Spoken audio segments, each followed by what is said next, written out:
According to the latest government statistics, there are just over 2.5 million people unemployed in the UK. Now, the majority of us see this as a bad thing, but to the con man, the unemployed can present the perfect target for a sly and sophisticated scam. And in 2010, Stockton Trading Standards were alerted to just such a con. A company in the northeast was using job centres to advertise jobs that didn't really exist. The main complaint was there were no job opportunities, there were no business leads that had been promised.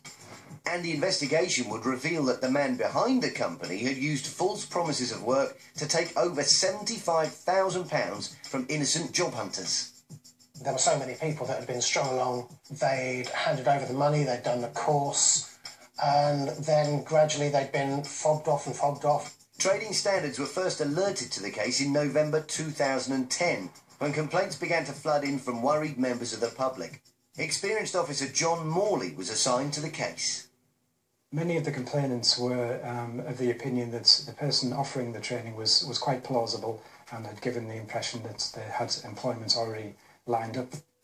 One of those targeted was John Izzard, an unemployed computer programmer who'd only recently returned to the UK. I'd been away to Australia for a year working on a contract in Canberra, and when I came back, the market for my skills had really mostly died. With a wife and young son to support, John was keen to find work fast. One day, an advert in his local job centre caught his eye. It was my wife that saw the advert, printed it off and brought it home to me. And my first reaction was, well, I don't know anything about search engine optimisation. I don't know what it is or anything else. Search engine optimisation. Maybe a bit of a mouthful, but trust me, it is a real job. One that involves helping companies get their name to appear high up in internet searches. Companies are willing to pay to get their name at the top of a list. So those who have the technical capabilities of doing that can make money at doing this type of work. For John, who'd had over 20 years' experience in IT, the job sounded perfect. And even better, the advert promised guaranteed work. They would provide the clients for me, and I was very keen on that. John wasn't the only one to be drawn in. Ken Hollis, an experienced IT contractor from Swansea, had been struggling in an increasingly competitive jobs market. I have been working as a self-employed web developer, but the work I had dried up. Who can blame him for being attracted to what sounded like the perfect job? Guaranteed income, they were going to find clients. I would effectively just be doing the work. The position was being offered by a company called Kalmindon Limited, and neither John nor Ken had any reason to suspect the advert was anything other than bona fide. After all, it wasn't like they'd seen it on some dodgy website or in the window of a newsagent. The jobs were advertised in the Job Centre Plus and on the DirectGov website, so many of the complainants felt that it was more legitimate than being advertised by other means. Both John and Ken contacted Kalmindon Limited and were invited to an interview with company director James Akin. But the interview didn't take place at Kalmindon's offices. Instead, Akin met both men at job centres, again creating an air of authenticity. And on first impressions, James Akin came across as a sound and trustworthy figure. He was very presentable, very professional, very businesslike in his approach. He gave the air of somebody who has been in business and is looking to do business with business people. And as Akin explained how the job would work, the men continued to be impressed. I would do the work to optimise the client's website, and Kalmindon would collect the money from the client, and the split would be 60-40 in my favour. Akin told both men he could guarantee them work because Kalmindon Limited had a large base of clients with websites that needed optimising. He also told them they could work from home and would be earning up to 30k per annum. I was pretty convinced that this was the one for me. It had a technical aspect, it was going to make enough money, and I was pretty sure I could do it. There was, however, just one teeny-weeny catch. To get the job, John and Ken would have to pay £2,500 to do an online training course provided by, guess who, Kalmindon Limited. But having been impressed by Akin and lured in with a promise of guaranteed work, Ken and John were happy to sign up. I saw it as being an investment in me, in learning new skills, learning to do a job that would, that would go a long way towards providing and supporting my family. But when John and Ken finished their course and were ready to start work, Kalmindon's promise of guaranteed employment was suddenly exposed as a lie. I emailed him and said, look, I'm coming towards the end of the course now. How's it looking for setting me up with my first client? He emailed me back and said if I wanted to have a holiday before starting some proper work, now would be the time to do it, because then I was going to be very busy after that. I'd finished the course essentially halfway through July, and I was supposed to then get my first client, and nothing turned up.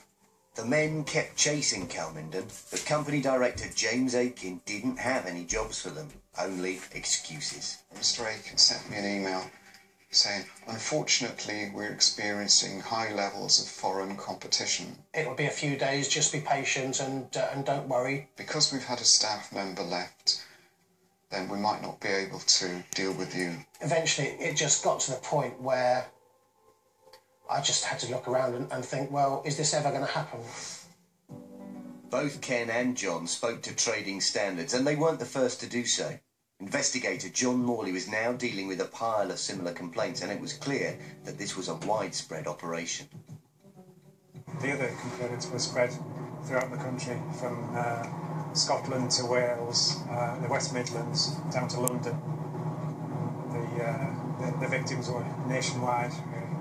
John and his team set about collecting witness statements from all the victims, and they also did some background research on Kalmindon Limited's director, James Akin. Our investigation led us to this property, Swainson Hall in Wynyard Village, which is Mr. Akin's residence. At the time of the investigation, the house was on the housing markets for around about £2.25 million. The house has since been sold to new owners, but at the time it seemed that Akin's lavish lifestyle was being paid for in part by people like Ken and John, who'd signed up to Kalmindon's £2,500 training course.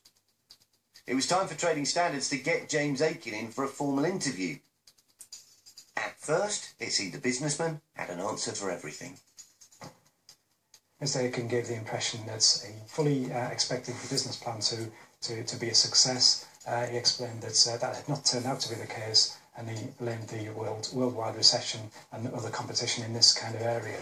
But John Morley didn't buy these excuses and began to take Akin to task on the things Kalmindon Limited had promised. Things like the guarantee of work from Kalmindon's supposedly large client base. Mr. Akin admitted that there were very few, if any, companies already in the pipeline for their websites to be optimised. Then there was the promise of £30,000 a year earnings.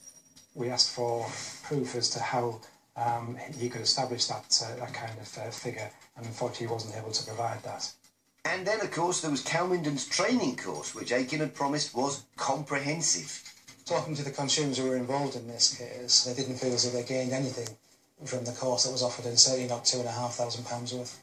It seemed that the course that I'd done actually just wasn't up to the job. You could get better courses for a lot less money and almost certainly free from other places on the internet. Trading Standards now had what they needed to take serious action against James Akin. The three areas that we decided there was sufficient evidence to produce a criminal case were the guaranteed earnings, the guaranteed client base, and the comprehensive training into search engine optimisation. And all of those turned out to be false promises. James Akin pleaded guilty to 6 offences of providing misleading or false information under the Consumer Protection from Unfair Trading regulations. 3 of those offences were on behalf of Kalmindon Limited. Admitting guilt helped him avoid jail, and instead he was sentenced to 200 hours community service. He was also ordered to pay back £1,000 in compensation, which is the maximum he can now afford, having lost his fortune and his £2 million mansion, all of which is small comfort to John and Ken. I was shattered by it, to be honest, because it was something that was going to support my family. It was going to be a great career, and there was nothing there. There was just nothing. I'm really worried about starting up another business because I don't believe in myself anymore. I actually thought, right, this is what I'm going to be doing. I'm going to be able to do this. I'm going to make money. And I'm back down to a low again now. And I just don't know where the future lies. I really don't. If you're looking for work or are interested in retraining, here's what you need to know to avoid the con men. If they say they have a large client base, ask them for testimonials or evidence that that client base actually exists. Ensure that you make sure the qualifications that you're being offered are accredited by one of the recognised examination bodies. And finally, if you're asked to pay a fee, pay it on your credit card, because if it's more than £100, you will get protection from your credit card company as well. For more information about employment scams or any of the scams featured in the series, go to bbc.co.uk/scammed.